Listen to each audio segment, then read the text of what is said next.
Hello student, स्वागत है आप सभी का एक बार फिर से एक नए टॉपिक के साथ जिसका नाम है टिड्डा। देखिए, हम बात कर रहे हैं टिड्डे की, ग्रासहोपर या टिड्डा। इसका सामान्य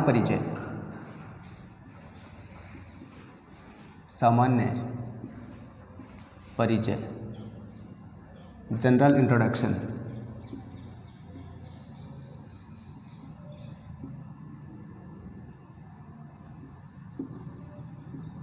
देखिए, सामान्य परिचय में हम सबसे पहले बात करते हैं वैज्ञानिक नाम की।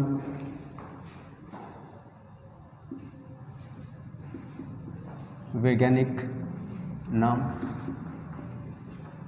नाम क्या है? तो एक इसका नाम है हेरोग्लाइफस बेनियान।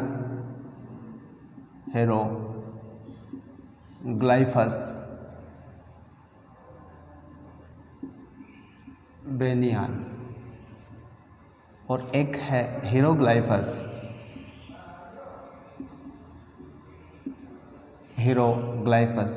निग्रोरिप्लेटस।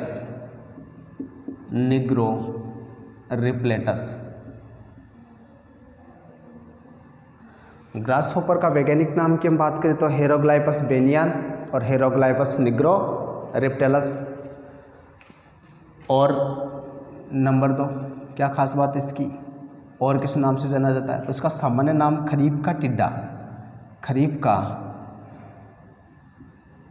टिड्डा, इसको खरीफ का टिड्डा भी कहते हैं।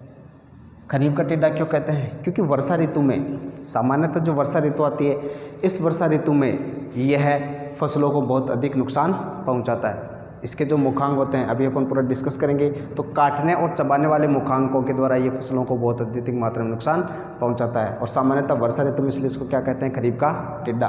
क्यों कहते हैं? तो देखिए, वर्षा ऋतु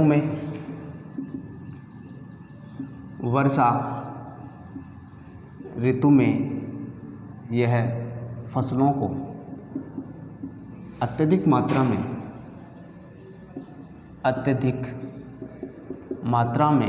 नुकसान पहुंचाता है।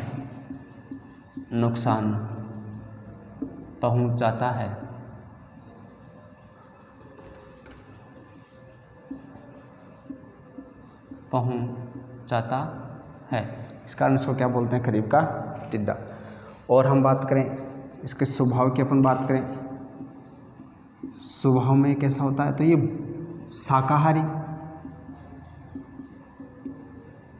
और अत्यंत भूखा होता है। शाकाहारी और अत्यंत भूखा होता है। स्वभाव की बात करें तो कैसा होता है? यह शाकाहारी और अत्यंत भूखा होता है। यदि कहाँ पाया जाता है, स्थिति की अपन बात करें तो ये विश्वव्यापी होता है। विश्वव्यापी, ओमनी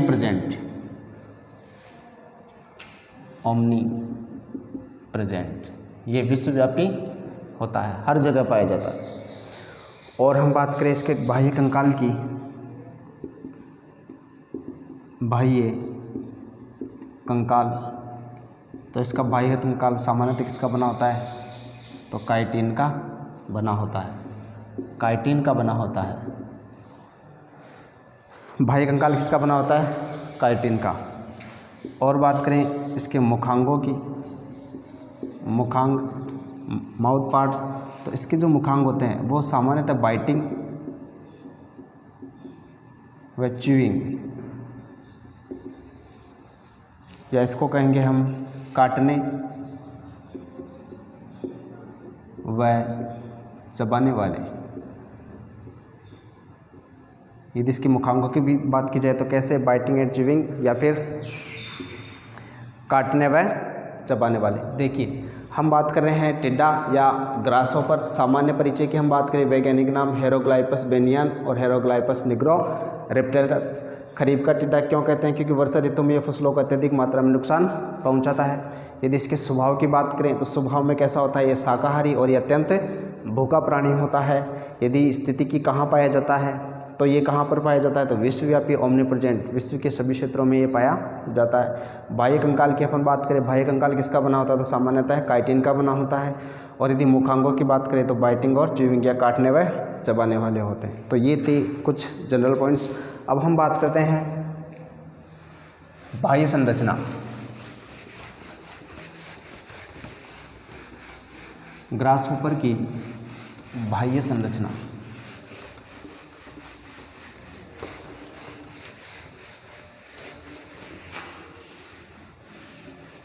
देखिए, बाह्य संरचना,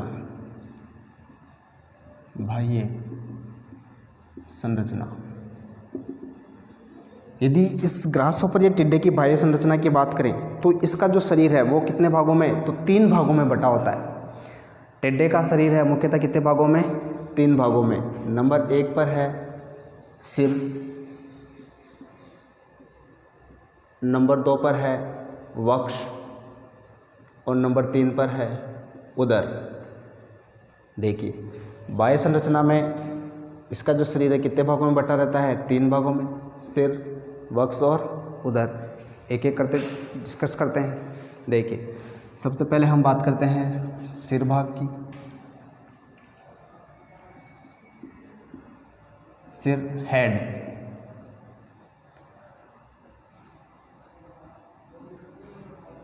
देखिए, इसके सिर भाग में मुख्यतः 3 प्रकार की रचनाएं प्रेजेंट होती है।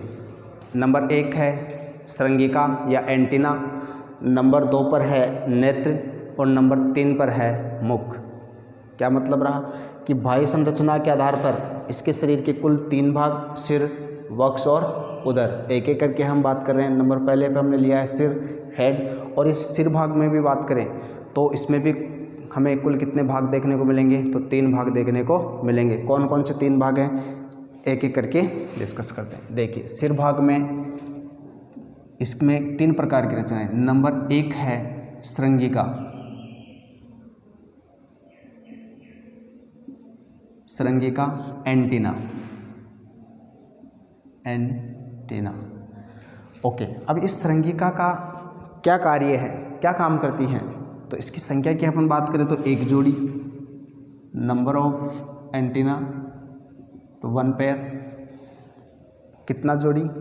1 जोड़ी। ओके, यदि इसके कार्यों की बात करें, क्या कार्य करती हैं? तो देखिए, क्या कार्य करती हैं?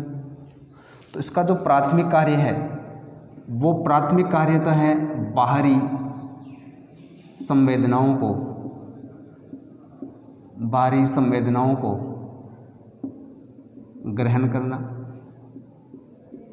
बाहरी संवेदनाओं को ग्रहण करना। नंबर 2 और क्या खास बात, क्या कार्य करता है? तो नंबर 2 पर है गंध का ज्ञान कराना, गंध का ज्ञान कराना। नंबर 3 पर है श्रवण क्रिया, हीयरिंग, श्रवण क्रिया या इसको हम बोल सकते हैं सुनने की क्रिया, सुनने का कार्य। सुनने का कार्य भी किसके द्वारा किया जाएगा? श्रृंगिका या एंटीना के द्वारा ही किया जाएगा। और क्या खास बात, और क्या कार्य करेगी? तो भोजन का स्वाद ज्ञान कराना, भोजन का स्वाद ज्ञान कराना, भोजन का स्वाद ज्ञान कराना। और क्या खास बात? रास्ते का पता लगाना, रास्ते का पता लगाना। देखिए, सिर भाग में कितने भाग? तो इसमें मुख्यतः 3 भाग। नंबर 1 पर है श्रृंगिका,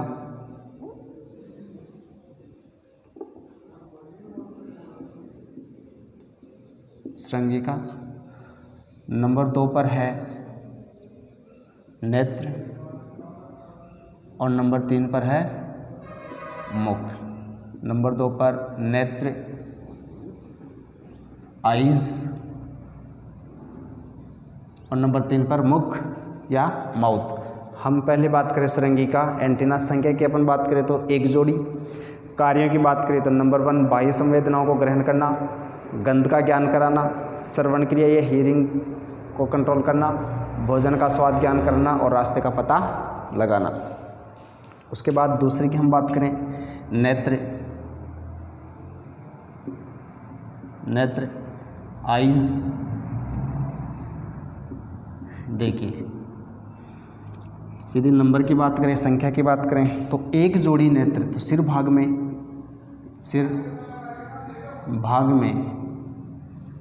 एक जोड़ी संयुक्त नेत्र, कंपाउंड आइज, संयुक्त नेत्र, सिर भाग में एक जोड़ी संयुक्त नेत्र पाए जाते हैं,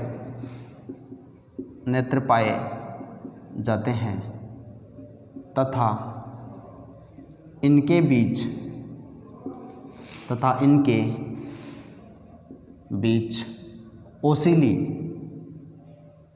ओसिली या उपनेत्र पाए जाते हैं,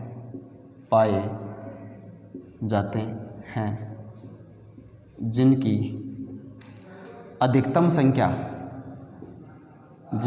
अधिकतम संख्या 3 हो सकती हैं, 3 हो सकती है। देखिए नंबर 1 पर है श्रृंगिका, नंबर 2 पर है नेत्र। तो सिर भाग में कितने जोड़ी, तो एक जोड़ी। और कौन से नेत्र, तो संयुक्त नेत्र पाए जाते हैं, और इन संयुक्त नेत्रों के बीच में ओसिली या उपनेत्र पाए जाते हैं, जिनकी अधिकतम संख्या कितनी हो सकती है, तो अधिकतम संख्या 3 हो सकती है। ओके, नंबर 3 पर हम बात करते हैं मुख।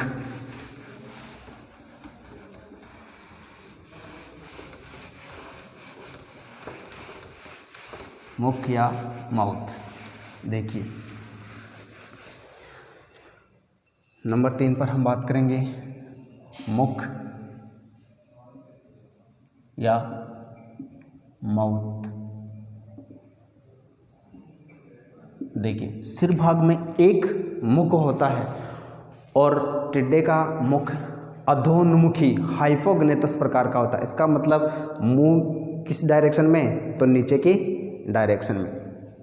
और इसी मुख भाग में क्या पाए जाते हैं, काटने वाले व चबाने वाले मुखांग पाए जाते हैं। तो देखिए सिर भाग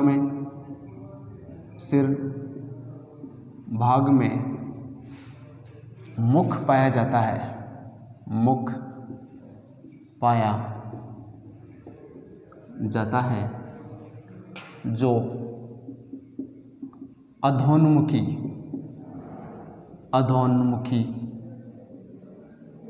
हाइपोगनेतस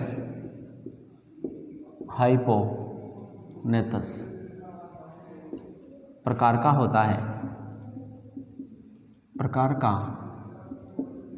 होता है, जिसमें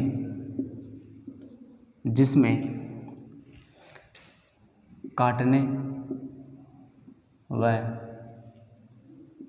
चबाने वाले मुखांग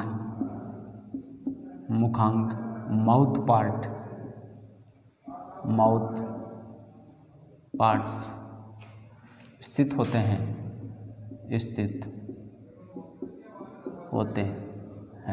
देखिए एक बार फिर से हम बात करते हैं बाह्य संरचना। टिड्डे की बाह्य संरचना में हमने कहा कि इसका शरीर कितने भागों में बटा रहता है, तो 3 भागों में बटा रहता है। नंबर 1 पर सिर, नंबर 2 पर वक्ष और नंबर 3 पर उदर। नंबर पहला हम बात करें सिर भाग, और सिर भाग में कितनी प्रकार की रचनाएं, तो 3 प्रकार की रचनाएं। नंबर 1 पर है श्रृंगिका, नंबर 2 पर है नेत्र और नंबर 3 पर है मुख। श्रृंगिका की हमने बात की तो कितनी जोड़ी, तो एक जोड़ी क्या कार्य करेगी, तो बाह्य संवेदनाओं ग्रहण करेगी, भोजन का स्वाद ज्ञान कराएगी, गंध का ज्ञान कराएगी, रास्ते का पता लगाएगी। उसके बाद हमने बात की नेत्र, तो नेत्र एक जोड़ी और प्रकार कैसा होगा, तो संयुक्त प्रकार के नेत्र, और दोनों के बीच में क्या उपस्थित होंगे, उपनेत्र, और उपनेत्रों की संख्या कितनी हो सकती है, अधिकतम 3 हो सकती है। और मुख की हम बात करें तो सिर भाग में एक मुख पाया जाता है और इसका प्रकार अधोन्मुखी या हाइपोग्नेथस प्रकार का होता है, अर्थात इसकी डायरेक्शन किस तरह की तरफ होती है तो नीचे की तरफ होती है। और इसी मुख भाग में क्या पाए जाते हैं तो माउथ पार्ट्स या मुखांग स्थित होते हैं। ओके, नंबर 2 पर आता है वक्स।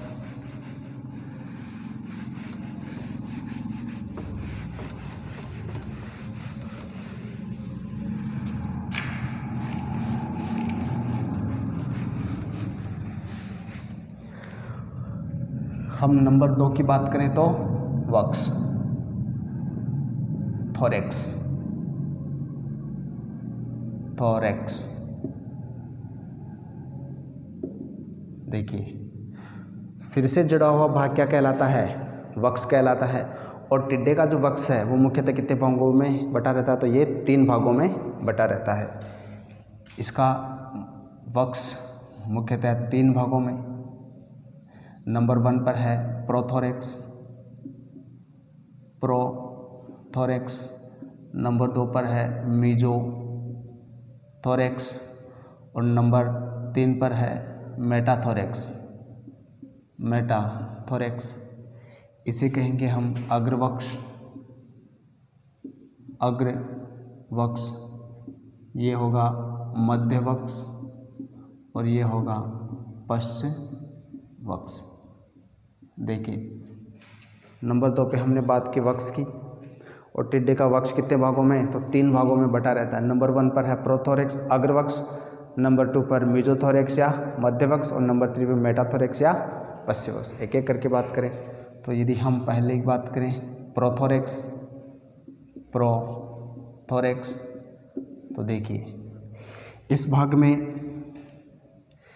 एक जोड़ी टांगे, इस भाग में क्या पाई जाती हैं एक जोड़ी टांगे पाई जाती है।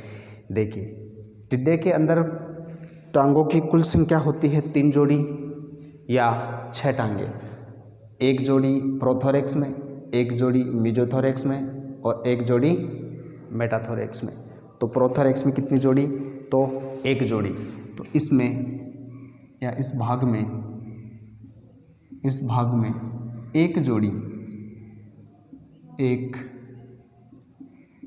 जोड़ी टांगे पाई जाती हैं। प्रोथोरेक्स में कितनी जोड़ी 1 जोड़ी टांगे पाई जाती है। नंबर 2 पर हम बात करें मीजोथोरेक्स, मीजोथोरेक्स। इस भाग में भी क्या पाई जाती हैं 1 जोड़ी टांगे और 1 जोड़ी पंख पाए जाते हैं। देखिए, टिड्डे में 3 जोड़ी टांगे और 2 जोड़ी पंख पाए जाते हैं। तो इस भाग में एक जोड़ी टांगे तथा एक जोड़ी पंख, एक जोड़ी टांगे तथा एक जोड़ी पंख पाए जाते हैं। मीजोथोरेक्स में 1 जोड़ी टांगे और 1 जोड़ी पंख पाए जाते हैं। नेक्स्ट हम बात करते हैं मेटाथोरेक्स।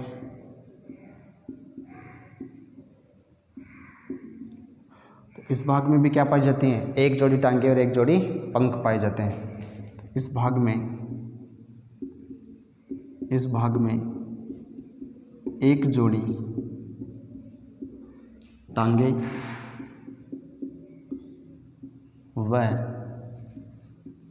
एक जोड़ी पंख पाए जाते हैं।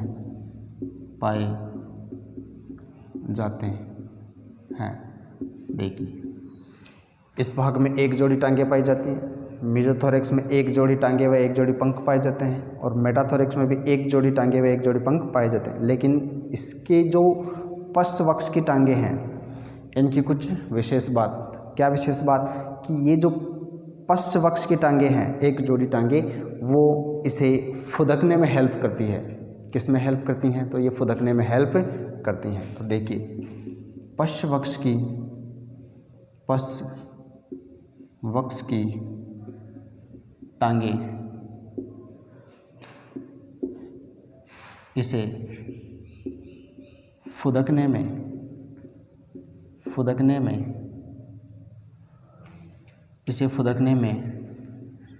सहायता करती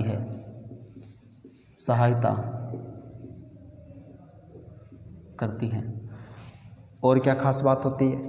तो ये जो पश्च वक्ष की टांगे हैं, इन पश्च वक्ष की टांगों का जो टिबिया और फीमर भाग होता है वो बहुत ही मजबूत होता है। तो देखिए, पश्च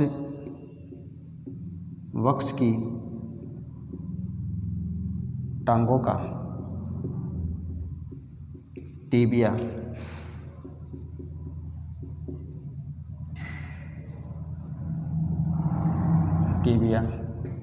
और फीमर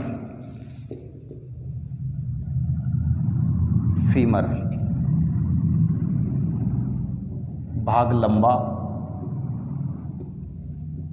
व मजबूत होता है,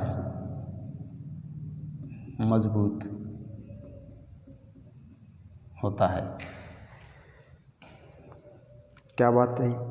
हम बात कर रहे हैं वक्ष भाग की, और वक्ष भाग को कितने भागों में बांटा? तो 3 भागों में, अग्रवक्ष, मध्यवक्ष और पश्चवक्ष। सबसे पहले हमने बात की अग्रवक्ष या प्रोथोरेक्स की, तो इस भाग में 1 जोड़ी टांगे पाई जाती हैं। उसके बाद मीजोथोरेक्स में 1 जोड़ी टांगे और 1 जोड़ी पंख पाए जाते हैं, और मेटाथोरेक्स में 1 जोड़ी टांगे और 1 जोड़ी पंख पाए जाते हैं। और इस प्रकार टिड्डे में कुल कितने जोड़ी? तो 3 जोड़ी टांगे और 2 जोड़ी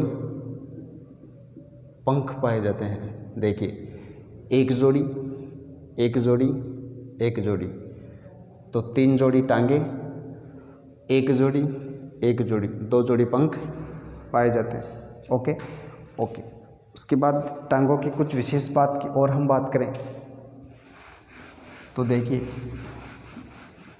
इसकी जो टांगे हैं वो मुख्यतः 5 भागों में बटी रहती हैं। टिड्डे की टांगे मुख्यतः 5 भागों में बटी रहती हैं।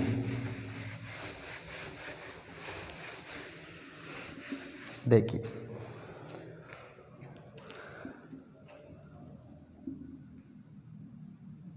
टिड्डे की टांगे मुख्यतया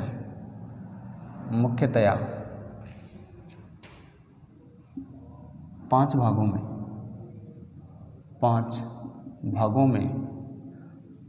विभाजित रहती हैं, जो क्रमशः है। देखिए, कौन कौन से भाग हैं? तो नंबर 1 पर है कोक्सा, जो प्रारंभिक भाग है वो क्या कहलाएगा? कोक्सा। नंबर 2 पर है ट्रोकेंटर,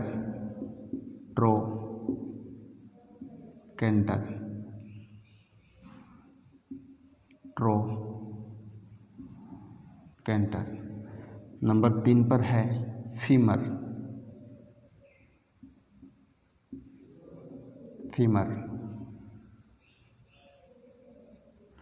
नंबर 4 पर है टिबिया,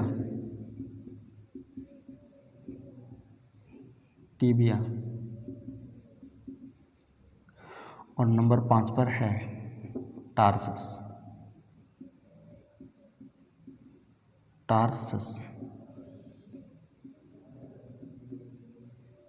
देखिए, हमने ये कहा कि टिड्डे की टांगे कितने भागों में विभाजित रहती है? तो सामान्यतः 5 भागों में। नंबर 1 पर है कोक्सा, नंबर 2 पर है ट्रोकेंटर, नंबर 3 पर है फीमर, नंबर 4 पर है टिबिया और नंबर 5 पर है टार्सस।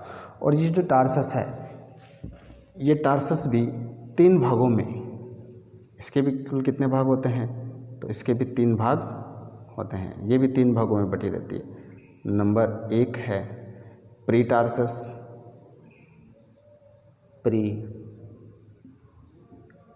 टार्सस, नंबर 2 पर है मीजोटार्सस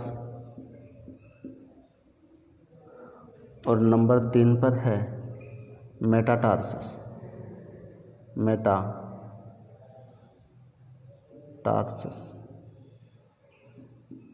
देखिए, प्रीटार्सस, मीजोटार्सस,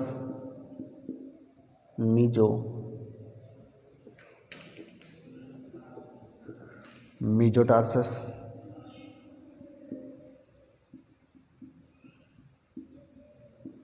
और मेटाटार्सस।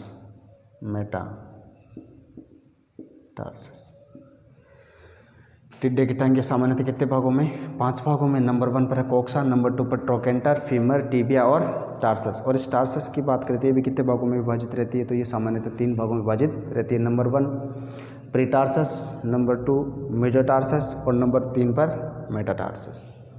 ओके, नेक्स्ट हम बात करते हैं उदर भाग की।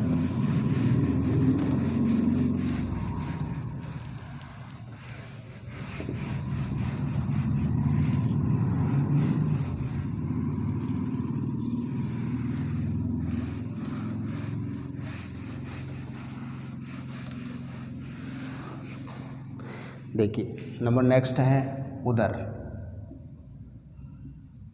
एब्डोमेन।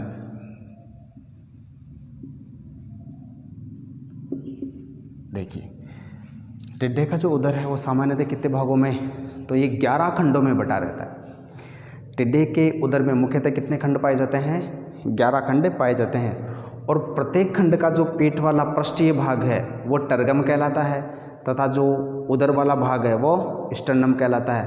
और जो टर्गम और स्टर्नम है एक विशेष प्रकार की झिल्ली जिसे प्लूरून कहते हैं, उस प्लूरून झिल्ली के द्वारा आपस में जुड़े रहते हैं। तो क्या खास बात है? तो देखिए, टिड्डे का उदर या उदर भाग में या उदर भाग कुल 11 खंडों से मिलकर बना होता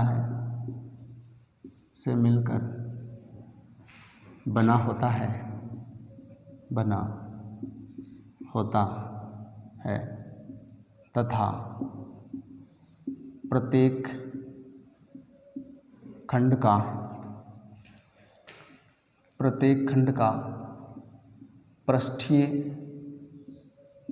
भाग या पेट वाला भाग टर्गम कहलाता है।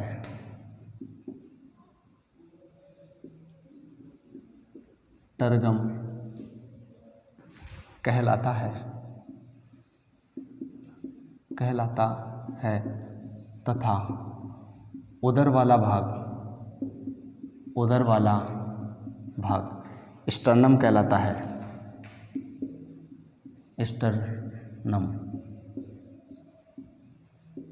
स्टर्नम कहलाता है तथा इन दोनों के बीच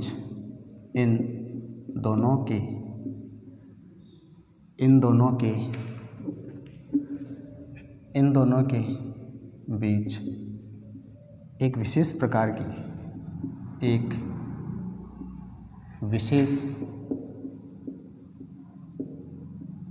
प्रकार की झिल्ली पाई जाती है। झिल्ली या मेम्ब्रेन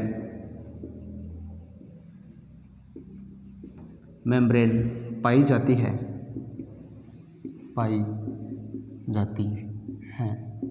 जो प्लूरोन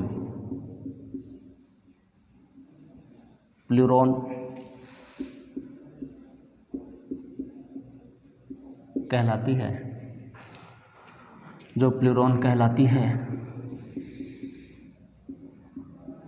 है तथा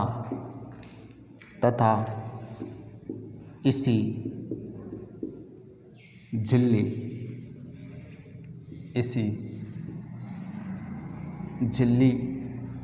के दोनों तरफ, इसी झिल्ली के दोनों तरफ स्पाइरेकल्स या श्वसन छिद्र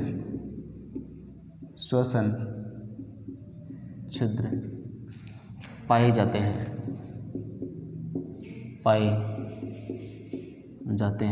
या स्थित होते हैं। देखिए, उदरभाग कुल कितने खंडों से मिलकर बना होता है? तो ये कुल 11 खंडों से मिलकर बना होता है और प्रत्येक खंड का पृष्ठीय भाग या पीठ वाला हिस्सा ट्रगम कहलाता है तथा उदर वाला भाग क्या कहलाता है? स्टर्नम कहलाता है।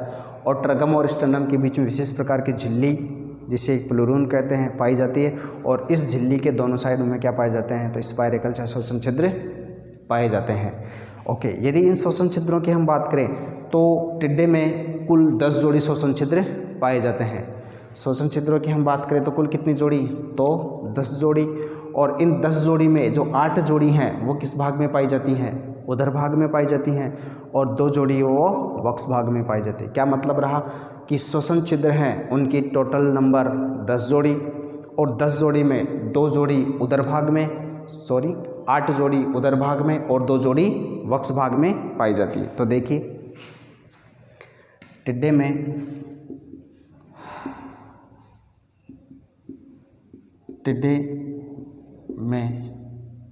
कुल 10 पेयर 10 जोड़ी श्वसन छिद्र पाए जाते हैं।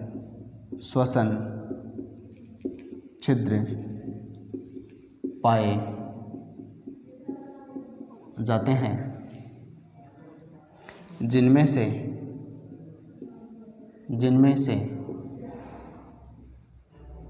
8 पेयर, जिनमें से 8 जोड़ी उदर भाग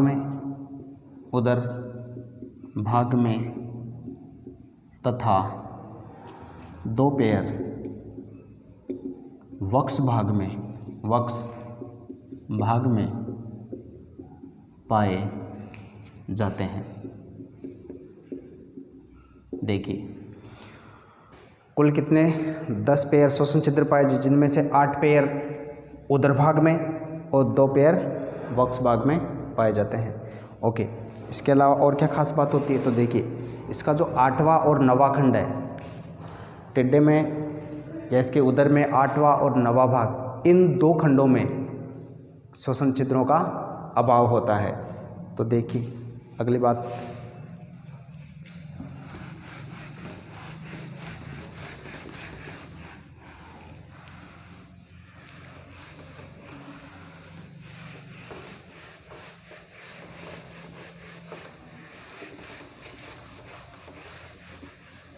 देखिए उदर भाग के 8वें तथा 9वें खंडों में 8वें तथा 9वें खंडों में श्वसन छिद्रों का या स्पाइरेकल्स का अभाव होता है तथा ये दोनों खंड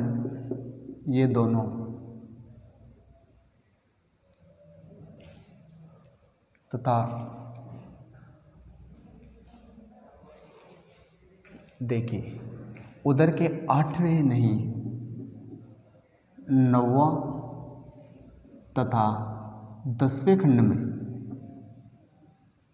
9वें तथा 10वें खंड में श्वसन छिद्रों का क्या पाया जाता है? अभाव पाया जाता है तथा ये दोनों एक एचल संधि द्वारा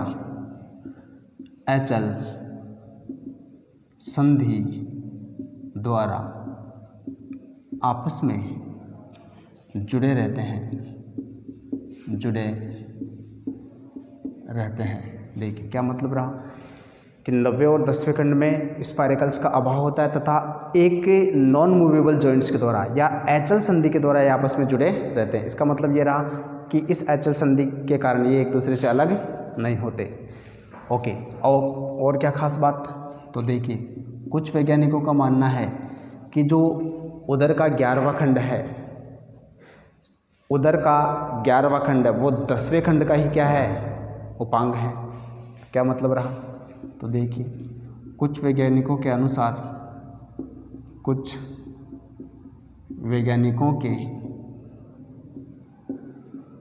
वैज्ञानिकों के अनुसार उदर का 11वां खंड 10वें खंड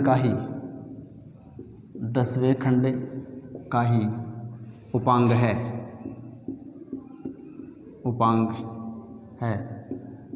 जहाँ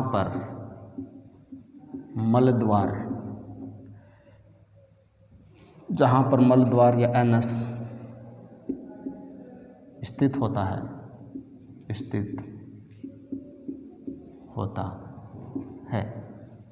ओके, कुछ वैज्ञानिकों का मानना है कि जो 11वां खंड है वो किसका उपांग है, तो वो 10वें खंड का ही उपांग है, और जहाँ पर क्या स्थित होता है, तो मलद्वार स्थित होता है। ओके, अब हम बात करें कि टिड्डा में नर और मादा अलग अलग प्राणी होते हैं।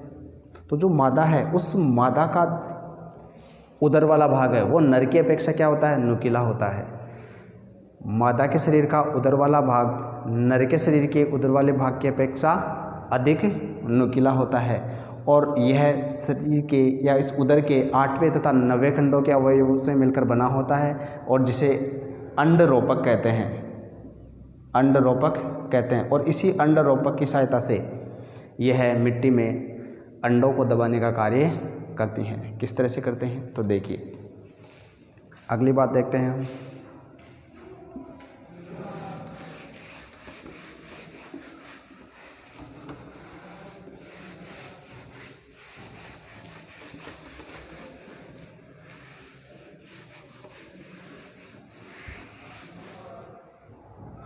देखिए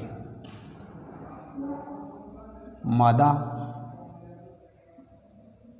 शरीर का उदर भाग नर के उदर भाग की अपेक्षा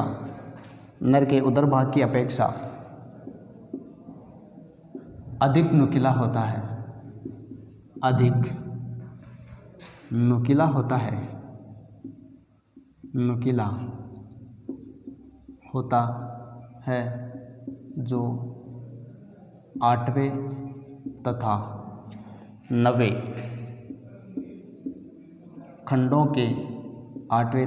खंडों के अवयवों से मिलकर 8वें तथा 9वें खंडों के अवयवों से मिलकर बना होता है, जिसे ओविपोजिटर या अंडरोपक कहते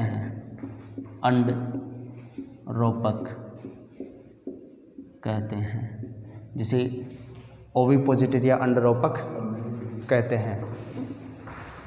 मादा का शरीर भाग नर के भाग की अपेक्षा अधिक नुकीला होता है, जो 8वें 9वें खंडों के अवयवों से मिलकर बना होता है, जिसे अंडरोपक कहते हैं। और इसी अंडरोपक की सहायता से ये ज़मीन में गड्ढा कर अंडे देने का कार्य करता है, और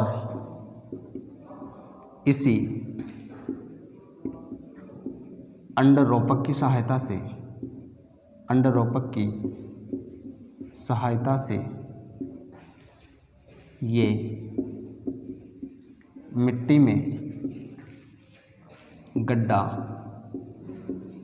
खोदकर अंडे देने का कार्य करती है। मादा शरीर का उदर वाला भाग नर के शरीर के उदर वाले भाग की अपेक्षा अधिक नुकीला होता है, और ये 8वें 9वें खंडों के अवयव से मिलकर बना होता है, जिसे क्या कहते हैं, ओविपोजिटर कहते हैं या अंडरोपक कहते हैं। और इसी अंडरोपक की सहायता से ये गड्ढा खोदकर अंडे देने का कार्य करती हैं। किस तरह से अंडे देती हैं और अंडारोपक इसमें क्या महत्वपूर्ण भूमिका निभाता है, इसकी हम डिस्कस करेंगे टिड्डे का जीवन चक्र में, जीवन चक्र। और अगली क्लास में हम बात करेंगे इसके जीवन चक्र। तब तक के लिए good bye, take care. Videos को देखते रहिए, इन्हें लाइक कीजिए, शेयर कीजिए और नए वीडियोज़ के नोटिफिकेशन पाने के लिए बेल आइकन दबाकर इस चैनल को सब्सक्राइब कीजिए। Thanks a lot.